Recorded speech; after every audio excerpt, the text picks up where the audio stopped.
Geyimimiz, hüququmuz biridir, şagirdidir hamımızın adıda.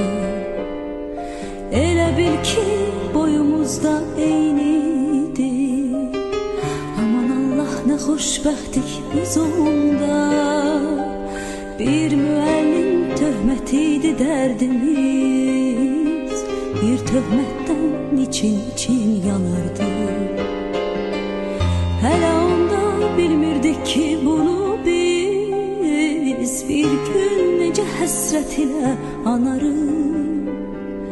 Dünya hələ bizim üçün nağıldı, min arzuna alışırdıq, yanırdıq.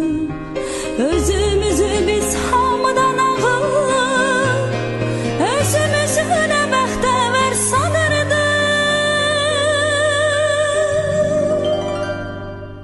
Məktəb illəri